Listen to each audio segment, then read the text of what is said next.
Hey, good to see you all out there. We're having a good time. When you all jump on, we'll give you a couple minutes to jump on. Yenny, are you ready for this great training session we're going to have? I am so ready for this training session. Still waiting on a few people to jump on. I think that we're going to go over some questions that obviously we're going to see on the exam, but I think I think questions that are a little tricky is at least what we try to do. Tricky questions and the way they're worded, right? They're always going to try to make you fall for the wrong answer. And so I think putting them in a tricky sense that we can explain is really going to help our students know the way they should answer them and really what to look out for. Yeah, no, that's great. One thing we want to do is sometimes it comes on better on YouTube or it comes on better for you on Facebook. We're on both. So if you're in our Facebook group, that's great. If you're on YouTube, that's great. You can ask questions. Just want to make sure, real quick, if you could go ahead and just throw something in the comments so we know we got you. On Facebook, I believe you have to click on a little button. Other than that, we're good to go. And we're going to go through. I think we got 12 people on already. Wow, cranking up. All right, real quick, let's go ahead and get started. And what we're going to do is we're going to kind of team teach a little bit of this, make it fun. We got a little high on there. We have a great time doing this. What we really want you to do is we're going to give you a little taste of what you're going to see this weekend. On Saturday, we're going to have our full-blown class. So, hey, I love it. Oh, my All God. right, exam tomorrow. All right, so we got some people who really want to jump in right now. So Yenny's going to go ahead and crank up a few of these classes. I'm going to be on the screen as well, and I'll make it big or small, and we'll adjust those as we go. Okay. Here we go. This is a good section for us to go over, and we'll make sure you guys understand. We're going to do some math and stuff like that. Yenny, you ready to rip?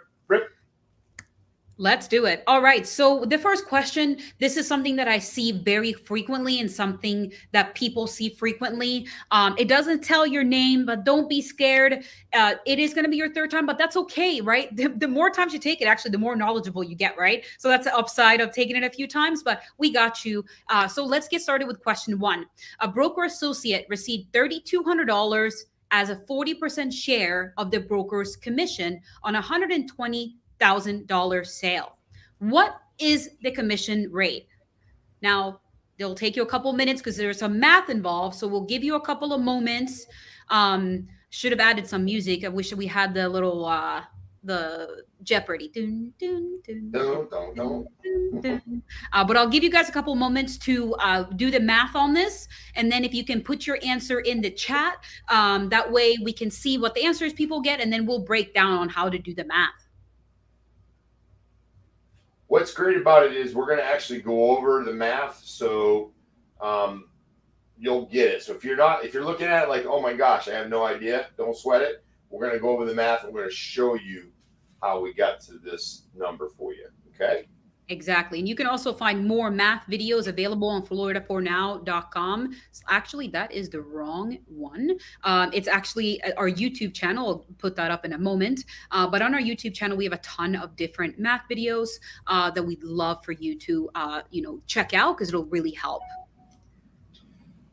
Okay, we'll go ahead and push forward on this one. I control the button for that one. All right. So the answer is 6.67%. What's really important about this before I go to the next slide is that we are not only going to the 10th percentile, but we're also going to the hundredths, right? So it's important not to round too much as we want to be exact. And the way we get this, the way we calculate commission rate is by doing the total commission divided by the sales price. So we saw that the total commission is 3,200, right? And what we do is we divide that by 0.4 and we get 8,000. That's how we get the total commission. And we know that because the question said that the broker associate received 40% of that commission. So we want to get to the entire commission total. Once we get to the entire commission total, we're then going to divide by $120,000, which gets us 0.066666666 continuing on, right? And when we round that up by multiplying by 100, we get to 6.67%. We'll give a couple moments to see if anyone has any questions about this. But this is a fairly, easy question. But what people try to confuse you with when it comes to this question, specifically on a state test, is that it will say total commission, right? And the question will typically give you a part of the commission. So it's up to you to get to that total before you calculate the commission rate. Very good. A few of you have said that you've seen something like this on the exam. What you really need to do is just break it down, because the question might be different, but how you get to the solution is going to be just the same, okay? And we're going to kind of explain some of those as we go a little bit here as well, all right? Tim, before we continue, there's a question in here. It says, what do you do if they have a split of 3 different commission percentages? Now, on the state exam, I've never seen it where they broke it down to 3. Sometimes you'll get to a question that says, how much does the broker get? How much does the agent get? And how much maybe the selling broker and the buyer broker? So you're right, there's usually like 3. So you have to kind of pick out which one. So what I would suggest to you is, yeah, that was on yours. So what I would suggest to you is try to work them both like backwards. We know that if the broker gets, the selling broker say they get 40%, then we know that the buyer's broker is going to get 60. So remember, you look at everything in terms of 100s, right? So it's broken up. What I always like to think about on percentages, think of a dollar bill, right? A dollar bill is 100%. So it's $1, it's 100 pennies. So when you're sitting there going, what's 6% or what's 60% or whatever, or what's 27%? It's 27 pennies out of that dollar, right? So it's 0.27, right? 0.27%. So that hopefully that kind of helps you, get that. Jeff's gonna take us for the first time tomorrow. You'll do good. If you're taking your exam within the next week or so, make sure to join us on Saturday. That's going to be crucial. Okay, here we go on the next one. All right. So Farmer Kitty owns 150 acres in Duval County. She's selling a portion of this land for development into 30 lots, each having an area of 21,780 square feet. How many acres of land will Kitty sell to accomplish the development?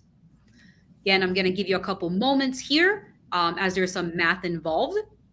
But again, fairly easy. If you want to put your answers in the comments, that way we'll know when to move forward.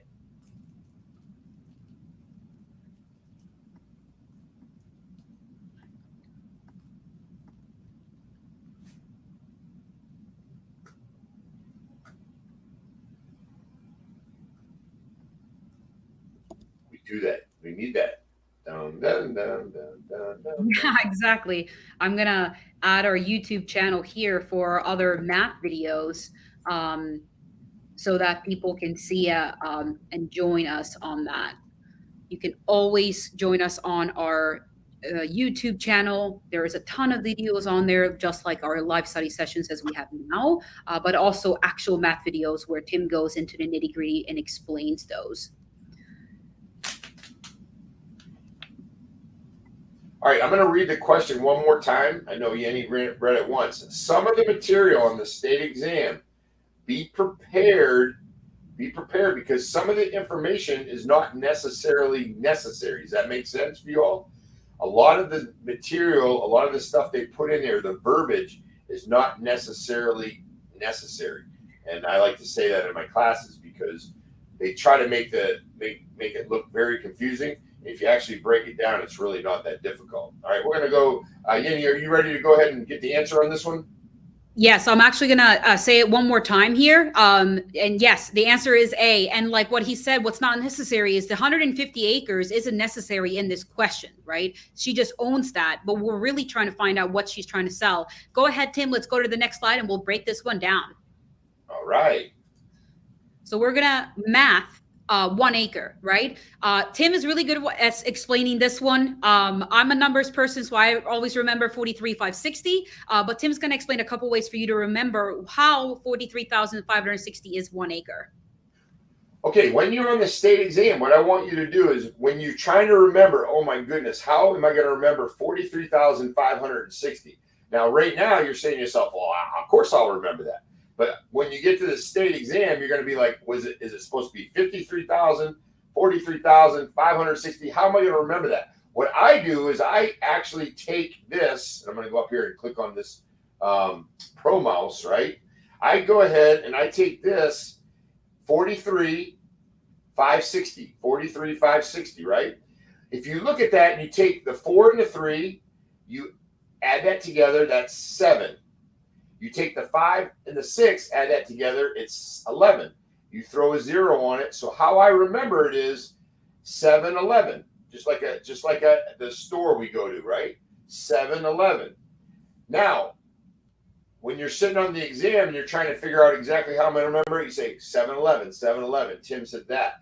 Because what you need to know is you need to know in this problem how many square feet are in that acre. Okay, and we'll show that. Also, another way to do it is if you use this, it's 4 ladies were driving 35 and a 60. That's going to be a 4, 3, 4, 3, 5, and 60. So 4 ladies were driving 35 and a 60. Some people remember it that way. Okay. All right. So in this case, we know that 1 acre is 43,560. And we know in this example that they need to go ahead and figure out what that 30 lots is. So we're going to multiply 30 lots times 21,780 square feet because that is the size of each lot. We're going to get to the 653,400 square feet. And all we got to do is divide that by each acre. And once we do that, we know that we have 15 acres in each lot. This question gets proposed in very many different questions in very many different ways. So if you ever see this written in a different way, it's exactly the same math that you got to do every time. All right, let's move forward. All right, so this one I actually think is really fun because Tim and I calculate this answer 2 completely different ways. There's 2 ways to get to this answer, and they're both correct. It just depends on how your brain works. So we're going to see here. The question is, the east half of the northeast quarter of Section 8 contains how many acres? I'll give you a moment to calculate that.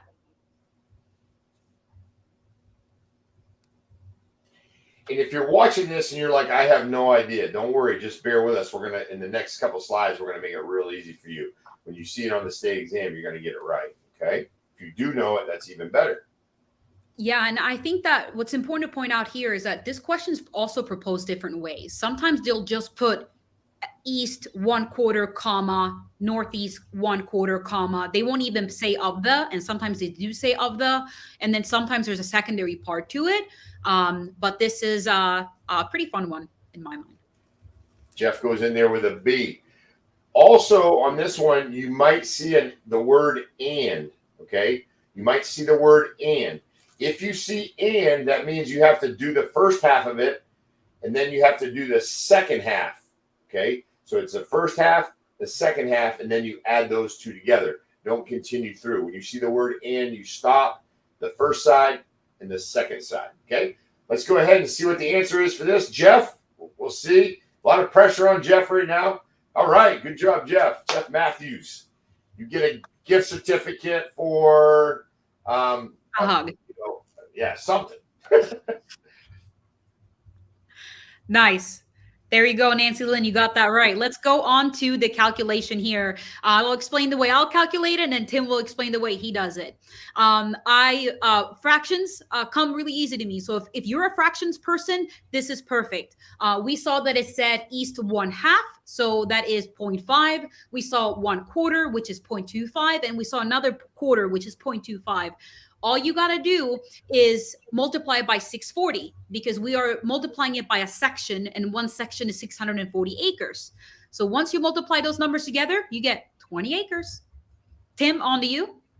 Okay, the next thing I'm going to do the same thing and do it the way I like to do it, the right way. No, I'm just kidding. Everybody's got their own way, right? What I want you to do is grab your calculator if you've got an iPhone, okay, or a calculator. All you have to remember is 640. We start with 640, right? So when you see this on the state exam, if you take it online at home, you have a calculator on your computer. If you go to your testing center, can't take your iPhone, but you can use a thing. Someone says they divide. What I like to do, because it just makes it easy for me, but some people, like I said, they have a different way of doing it.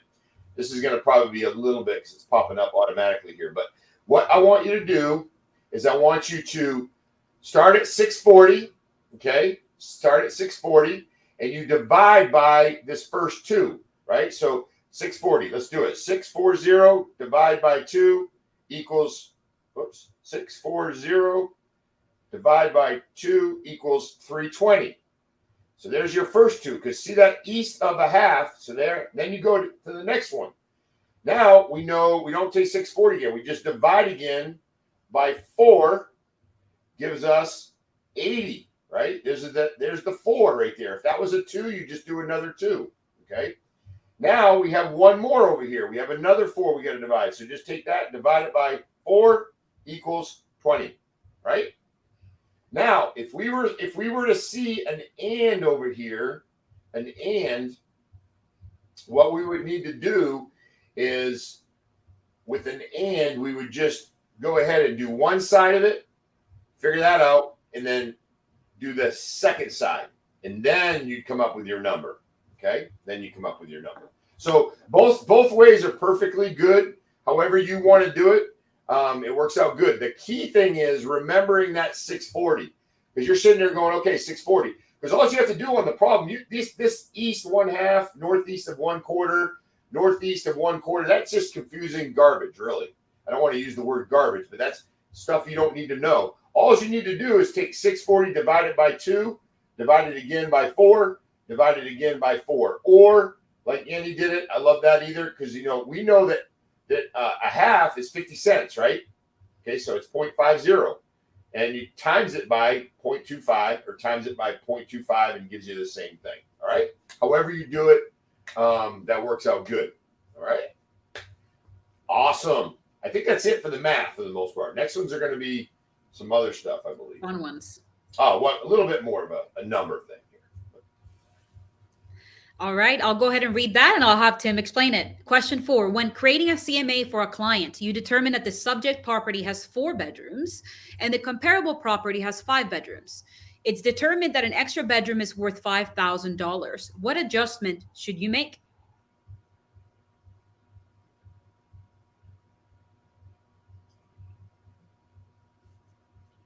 We'll give you just a little time to figure it out. Without even needing to do any math, you can figure this answer out without doing any math, because it's going to be in the answer. Anybody The beauty know of this it? question, it's kind of like a 2-in-1, right? Like this Right. can actually answer 2 different sections. Not only that, it's a way for you to be able to master 2 different parts of the section as well. Hi, Swarna. Oh, Good to Swarna, see how you again. doing? Nice to see you. Hopefully we'll see you tomorrow, or I mean Saturday. Well, my days are all mixed up. Jeff, good job. Good job. All right, I think you guys pretty much got it. For those of you, and it's great. If you do not answer these, it's okay. Just pay attention on how we got these. The great thing is you can go back in the Facebook group or back on YouTube and watch this again. So it's no big deal. It'll be there. Swana says hello. So the answer is subtract 5,000 from the comparable property. Now, I'm going to make this very easy for you, right? You never subtract or add from the subject property, okay? You never add from the subject property. We say subject property, that's the property where somebody comes out and says, could you please do a CMA for me? Hi, Erica. Could you please do a CMA for me? Could you please do, maybe even if it's asked about an appraisal, right? You're never going to want to make a change to the subject property. If you have a property, and we're going to go to the next slide here to help it out a little bit. If you have a property that is superior, that you're comparable. In other words, just like the example, you have a 5-bedroom that you're comparing. Your subject is a 4-bedroom. You have a 5-bedroom. That would be called superior. Okay, that would be superior. You would subtract, say, $5,000 for the extra room. You would subtract that number from the comparable. So in other words, if they sold it for, say, $395, you would subtract that number and say it was $390. Does that make sense? Because you're removing that $5,000 for the bedroom. Now, usually on the answer, they're going to give you that number where it is. Say for a pool, that's going to be another one. Say it's at a pool, and they say we're going to give you $50,000 for the pool. If the house, the comparable, had a pool and this subject didn't, you would subtract from the comparable the $50,000. So it's sold for $350. Now you'd subtract it, and it would be $300. Does that make sense? Okay. Now, if the subject property, okay, the subject had the pool, and this didn't have a pool, right? This comparable didn't have a pool. Then you add that money to it. This one sold for $300. The reality is you add $50 because this one didn't have a pool, so that would bring your number over. You never subtract or add on the subject. You always do it with the comparable. Did that make? Was that clear? Does that make sense? When you see that on the state exam, just make sure. And we use these acronyms, CIA. If it's the comp is inferior, which means it's not as good, then you would add to it. And the CVS, if the comp is better, you would subtract. Right? Yay! Good job. Everybody good on that. Never adjust the subjects. When you see that on an exam, it'll help you out. I remember when I took my state exam, I kind of was trying to figure that out. It's a little bit confusing, but if you keep that base and say don't mess with that subject property, then it really keeps you grounded there. Okay. Before we move on, I do want to mention you may see this as an appraisal question as well, right? Remember that the comparative market analysis and the comparative sales approach are very similar because of this exact reason. So you may see the question say an appraiser is doing a comparable and it's worth, or the comparable has 5 bedrooms and the subject has 4 bedrooms. So if it's a CMA question or a appraisal question, it's going to be the same in that sense. All right, let's move on. Great. All right. As a general rule, closing expenses are ... Let's see how many people we can get to answer this one. We do a lot of these on our cram classes. They're a little bit quicker than this because what we do is we go over the unit and then go over the questions. So we got a little music going. There you go. All right. I think that this is a pretty easy one. I think we can move forward. What do you think, Tim? Yeah. As a general rule, closing expenses are usually split, right? But again, everything can be negotiated, paid by the buyer and seller in agreement of the contract. You can technically have the buyer pay for everything. You can have the seller pay for everything, depending on what you got. But the good question here is that as a general rule, they're going to be split. Let's go ahead and just kind of look at that breakdown. This is going to be the common ordinary breakdown. Let's go ahead and I'm going to get my fun little Pro Tool here and see if I can make this a little bit fancy. All right, let's make this. I don't know if you can see that on there, but if we take this number, let's see here real quick. If we go ahead and look at this, mortgage recording fees, okay? Buyer usually pays for that because it's going to be their mortgage. It's the buyer's mortgage. Doc stamps, those are all state required. Intangible tax, mortgage-related fees, impound reserves, insurance, taxes, attorney fees. Those are going to be paid by the buyer. Now, the seller will have some attorney fees and title-related stuff too, but they will be required to pay stamp tax on the deed, title insurance, brokerage fees, things like that. Now, in our county, where I live in Collier County, whoever picks the closing agent, they pay. So you pick, you pay. That's how it works in our county. And normally, customary that the buyer picks. In Lee County, which is up in Fort Myers, the customary is the seller picks, and then they usually pay. So depending on where you live, depending on what you got, there's a closing agent, and usually that whoever chooses that closing agent is the one that's going to end up paying for the title insurance. Okay. All right. Everybody good on that one?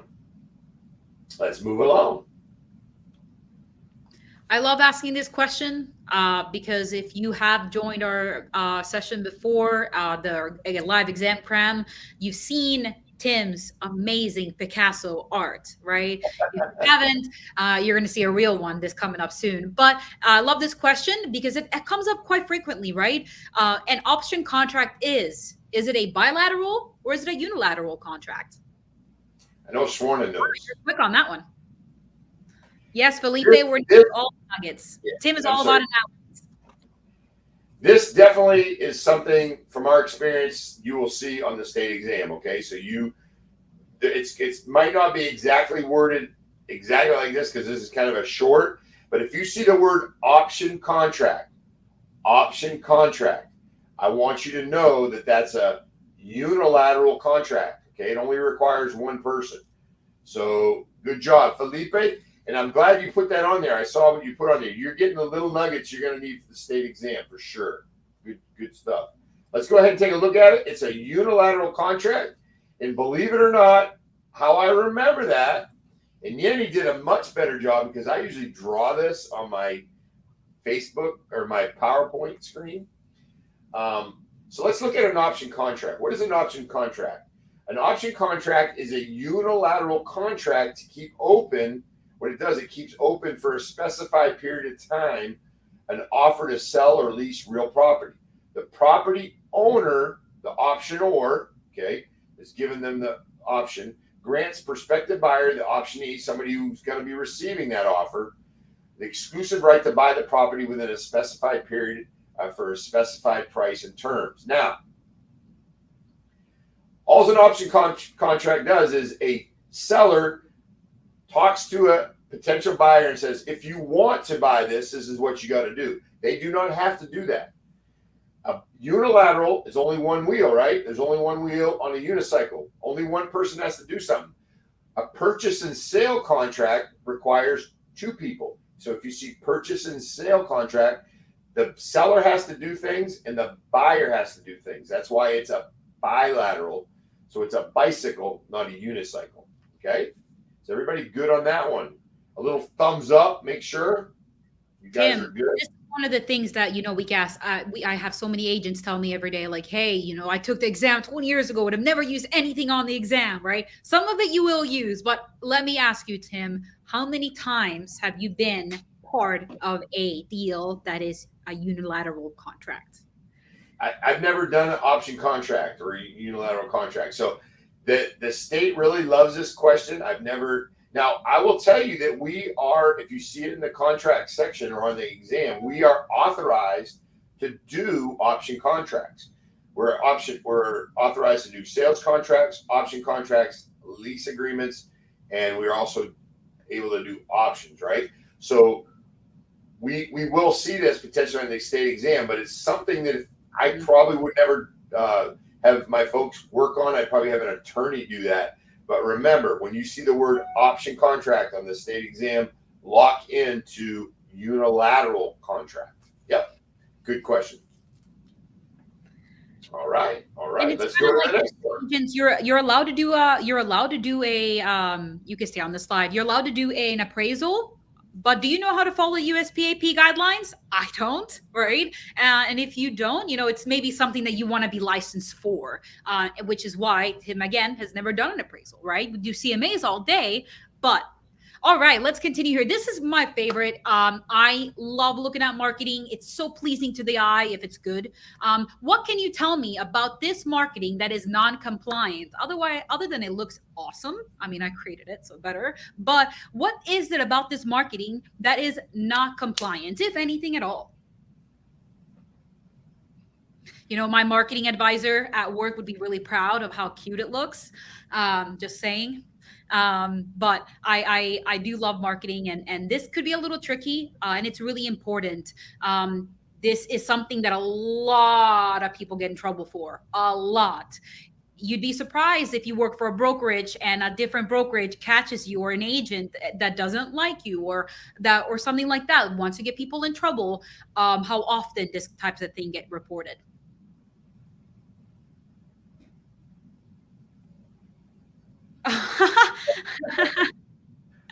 It looks like she might be on this call. Look at that. So incredible. Let's move forward. All right. So the reason I like this one a lot is because you will be doing marketing. All of you are going to eventually pass a test. It doesn't matter how many times you take it. Your goal is to be a real estate agent, so that's what you're going to be, right? And to be a successful real estate agent, you also have to do marketing, right? You're doing a ton of marketing, but you want to make sure it's compliant, not only with your broker, but also with FREC, with everyone, to ensure that you're doing the right thing and that you never have to go to court or be in any type of lawsuit. So let's go to the next one. And the reason we know that this is not, wait, actually, before you go, can anyone tell me what is the word?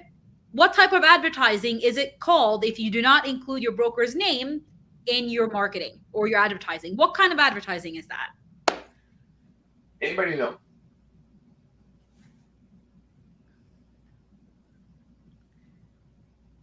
Tricky? Starts with a B. All right, look, Swan got it. Yes, let's move forward to the next slide. One thing I wanted to add in there too, real quick, is when you get in the real world, right? When you get out there, and some of you are, because we have people in here that are, doing mutual recognition, things like that. Once you get in there, the person who's ultimately responsible for everything that you do for advertising is your broker, right? So as a suggestion, or something I'm sure that most brokers would be very happy, and I'm a broker, a former broker, now I'm a broker associate with a large company, but we definitely appreciate as brokers that you show us the advertisement, because ultimately the broker is responsible for it, right? The broker is responsible for all the advertising in that brokerage. So don't put your broker in a bad spot. Make sure you run it through them or their marketing folks that can make sure you're in the right direction. Okay, very good. Absolutely. Failing to include the name of your broker as registered with the commission is blind advertising, right? Some agents will accidentally, just include a phone number or street address or something like that. You always want to include the broker's name. The broker's name has to be as big or larger than your logo and or your name. You do not own any listings. Your broker owns the listings, right? And so we want to make sure that we really honor that every single time we do marketing, because that is the most important thing about advertising, is ensuring that you are following all the rules. And there are many, but this one is really the best one and the most important one to follow. Also, if you haven't noticed already, I'm referencing each section that we're talking about in the top right corner of these slides. So if there's anything that we're covering that you may not be as familiar with, go back to that section and really get into that. I'm also adding statutes if it applies. All right, Tim, let's keep going. And one thing on the sections, if you look up on the top right, it could be unit, section, chapter, because depending on where you went to school, they might call it something different. It's going to be right in around those things. Also, we're going to put in there the website, because a lot of people are going to be watching this on YouTube later on. So if you go to www.floridaprotraining.com to get our schedule. So I know you guys are probably watching. We do the cram sessions usually every week or two or on a regular basis. So go in www.floridaprotraining.com so you can get the next class. Okay. Let's look at this. We'll give you a couple seconds to get the answer on this one. All right. Question number 8. Buyer-broker agreements normally include the following, except for, while we wait for some answers to come in, I did put our website there on the bottom of the chat. Now, I do want to mention buyer-broker agreements. I hear good things and bad things, and I hear so many things, right? Everyone does real estate a little differently. You're all business owners, right? It's all your own business. However, I stumbled upon an agent recently that just started using them because she's in quite a bit of a pickle. She's been working with a client for months, and they have had no pause in communication whatsoever. And while she was, doing something else, her client went to an open house and let her know she's going into an open house. Little did she know that the person hosting the open house was actually the listing agent and the owner of the house. After the client let her know that they went to the open house, and they even put in an offer that she whipped up on this open house, the listing agent texted her clients and said, if you go with me and cut out your agent, I'll sell you the house for like 25K less. And what do you know? They are now closed. Actually, yesterday they closed on the home, and she's going to go to arbitration to try to fight this. If she had a buyer broker agreement, it would be much easier to do so. Now she has to have all of this evidence that there was never a stop in their relationship. So the great thing about buyer broker relationships is that not only can you show your value to your client, because you can spend months finding someone a dream home. Not only that, what's really great about buyer broker agreements is what she does specifically is she talks about it like a VIP service. If you work with me, you're going to get a VIP service with me and my broker. We're going to do this, this, and this. All you have to agree upon is to be that I'm the only one that you're going to work with. Sounds like a fair deal, right? And if that's something you're looking to do in the future, really recommend that you read a little bit about it because it can really be great for you. Yes, very good. I don't do a lot of them, but if you have a buyer and you spend all your gas money and several weekends and all these things, and then they choose to go off and do their own thing, that is very tough on you, right? Because you spend a lot of money and time on it. So the key word in here is buyer broker. So if you look at the answers, you've got A, and this is the accept. There's a word accept under there. The first one's A, buyer signature. No, because that's not what we're looking for, because it's accept, right? Seller's obligations. Let's talk about that one. Let's go to C real quick. Buyer obligations. We know it's accept, right? So it's not going to be that. And then terms of the agreement. That would not be it. So in this case, we're looking at the word sellers because the buyer broker agreement has nothing to do with the seller side. It's just you're dealing with your buyers. You basically, your buyers are employing you to go out and help them find a home. Everybody good on that one? Kind of makes it drive it home a little bit. In the cram course on Saturday, we go and dig into this a little bit deeper. I give you a really good exception of a really good friend of mine who was the cause of me losing out on a lot of money because his wife went out and looked at a house on her own. Guys, you're still friends. Yeah, we are. A lot of money though, a lot of money. Okay, so let's go ahead and take a look at this, break it down. This buyer broker agreement defines the broker's responsibility to the buyer, keyword buyer, the relationship between the broker and the agent's obligation. It provides for compensation to be paid to the broker. Remember, all money goes to the broker, then down to the agent, right? Not directly over to the agent. For compensation to the broker, if the broker proposes the house, the buyer decides to buy or otherwise represents the buyer. So again, a lot of work can be done. You can go out, your buyers go out, do their thing, and without you, like they did in the example that Yenny brought up, and you could be totally out of the deal. Very frustrating. Okay. Very good.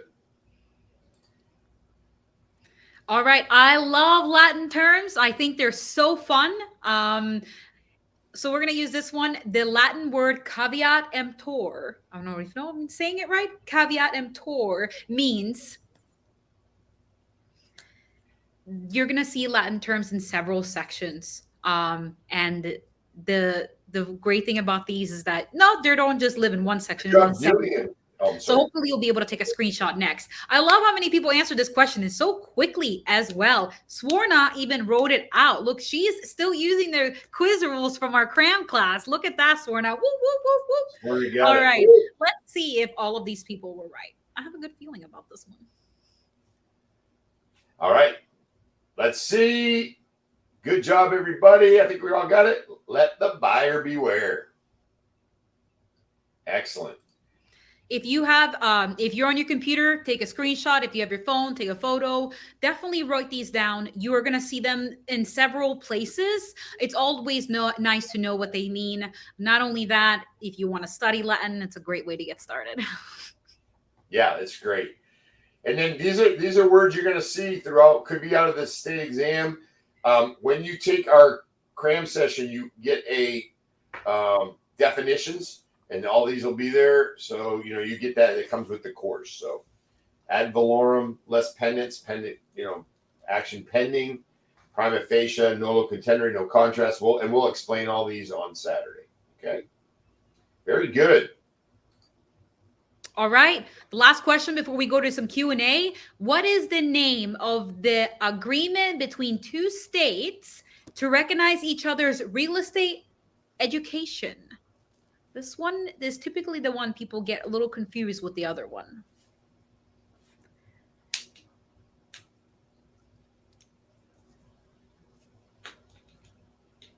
I think this question, people get confused with a military question quite frequently. Okay, I'm so glad I put this in here, Tim. Yes. I think that you should provide me a small loan of $1 million just for like putting this in here. I think this was great. There you go. Good one. All right. So this is a question a lot of people get incorrect because of the wording, right? I'm going to let Tim explain this one and explain why it's mutual recognition. And then we're going to go into the definition of reciprocity, right? Mutual recognition and reciprocity. People get these confused because it may mean something else somewhere else, but in Florida, it means this. Go ahead, Tim. Okay, very good. So I got somebody writing in there. Meant D. Okay. No, if you did, we're all right with that. A couple little key words in here. When you see this where it says recognize, right? That was kind of a recognition, right? That's a little bit of a key word that you kind of, if you read it, you get it. The state of Florida will recognize your education that you took from another state, right? So the education, where you took it from, depending on which state, they don't have these agreements with every state. But what you do is you submit your education, where you took your class, that you're licensed from another state. Then what is required from you after that is you have to take a 40-question law-related course. And I'm going to click over just to the next slide a little bit as it will kind of helps. But what you're going to do with mutual recognition is you're going to take the 40-hour law class, and it's going to be 40-question law class. All right. So, and a lot of people ask me which state. Well, it does change depending on when they sign them. When you see the word reciprocity, that means a military member, okay, military from, say, a military member from the state of Vermont. Let's do Vermont. He or she moves to Florida, right? They go ahead and if they're from Vermont and they're in the military, active duty military, or their spouse, they are authorized in the state of Florida to start selling real estate once they get their license. So they would fill out an application. They would tell them their license. They would tell them they're in the military, active duty, and they would be able to sell real estate here in Florida because they are in the military. Is everybody good on that? Mutual recognition means they recognize your education, and you can come to the state of Florida. You won't automatically get your license. You have to take the 40-question law exam. And again, it's a lot of the stuff we're covering right here, right now, minus the math. That's pretty much it. Because everybody asks me, for your cram classes, does that work good for the mutual recognition? And I go, it's perfect for that because we don't do a lot of math. We point you where you can get the math on the cram course. So reciprocity is based for the military. I'm going to read it for you. Is the issuing of the Florida real estate license to active duty military members of the armed services who hold a valid real estate license in another state or, kind of interesting, foreign jurisdiction. A spouse or a surviving spouse who holds a valid real estate license from another state or foreign jurisdiction upon application must also be issued a Florida real estate license. They do not have to take a test. They don't have to do all the questions. They have to submit an application, but they will get a license here in Florida. Reciprocity. Mutual recognition means you come from another state. Depending on what state it is, they'll check it. They'll make sure it's good. You will get the 40-question exam. You pass the exam, you're good to go.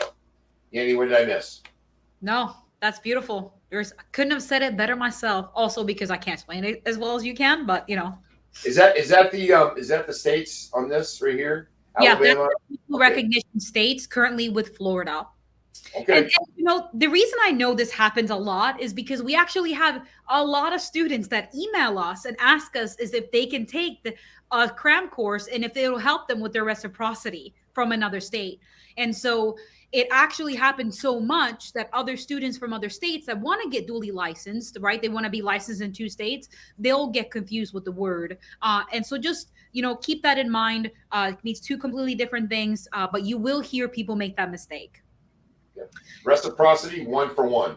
Mutual recognition, you still have to do, they recognize you, but you still have to do the 40 question exam. Block. Exactly. Containing block questions. All right. All right. So at this time, these are the questions that we prepared. If anyone has any questions to ask, feel free to put them in the chat. Not only that, something I'm putting in the chat is to register. If you want to register for a cram class, you're more than welcome to. Not only that, if you're a previous student, you're able to come to cram classes a lifetime until you pass the state exam. So if you want to show up again on Saturday, if you're taking a test after Saturday, come on in. Water's fine. Would love to have you. If you haven't signed up before, please register. We'd love to have you. The more students, the better. Not only that, you have a lot of other students that are repeat attendees that'll tell you that these questions are actually on the test, so you really know what to focus on. Not only that, we do also offer the ultimate study guide through our publisher, which is what Tim is showing now. The ultimate study guide, I'm adding the link right here. That is really great because it offers a simulated state test. It also offers math quizzes, other quizzes. It offers an entire like 2-page version of all the dates that you have to remember. It also does a lot of facts by bullet points. These we sell directly from our publisher, and so that you can get that directly from there. It's available on your iBooks if you download it, so you can really read it on the go, doctor's appointment or wherever. Pretend that you're working, do some real estate stuff. You know, some people do that. Can't mention names. Tim, is there anything else that you want to add? If anyone has any questions, we'll answer those as well. Yes, this book doesn't come hard copy like this. It looks like this, but on a format which is actually better, I feel, because what you can do is put it on iBooks, put it on your iPad, for your computer. It's a PDF document. So it's searchable. Like say you want to talk, you got a question about mutual recognition or, you know, title company or closings. You just go ahead and search it. And the great thing about it is it's got 20 questions from each section. And it also has a simulated 100-question state exam. And the cool thing is it's got a bunch of math questions on there as well. So it's got a whole section. I think it's like 13 pages of just math formulas and things like that. So great book to get. My suggestion is go in there now. We're going to have enough seats. We're not going to try to tell you it's not going to be enough, but when you sign up early, it's definitely a benefit because you get the package quickly. Like you're going to get a lot of free stuff that comes with it. So if you sign up, you can start getting on that and start studying it before. So if Saturday comes, you're like, I got this. And I'll be here. Yenny will be on as well. And we're going to go through similar to this a little bit fast, but we get a lot of information, and everything you're going to get is, if you go in our Facebook group, you'll see the people who take the cram course do very well. And if they don't get it the first time, usually the second time, or you know, sometimes it takes 3, but we're there to support you. So all the way. Okay? Absolutely. Before we leave today, doesn't look like anyone has any other questions, which is okay, right? Hopefully that means that everyone got a ton of good stuff away from us today. We surely had fun. I think it's time to go home and eat dinner. But not only that, of course, feel free to use our Facebook group. I put a lot of simulated state questions in there. So you're able to search for simulated state questions by looking in the search bar of the Facebook group. Also, we have our guides, of course. But if we don't see you on Saturday, hopefully we'll see you in the group. Tim? Yes, we will see you on Saturday, bright and early. If you're going to be on there, I think Jeff just jumped on. He's a prior student. We will go ahead and add you to the list, but you've got to email us, please. info@floridaprotraining.com. If you're a prior student, info@floridaprotraining.com, and we will give you the Zoom link tomorrow evening. It usually comes out around 6 or 7 o'clock at night, and it goes through to you, and then you can jump on Saturday morning and be ready to go. That's it. You guys are great. Thank you so much. Have a great night. All right.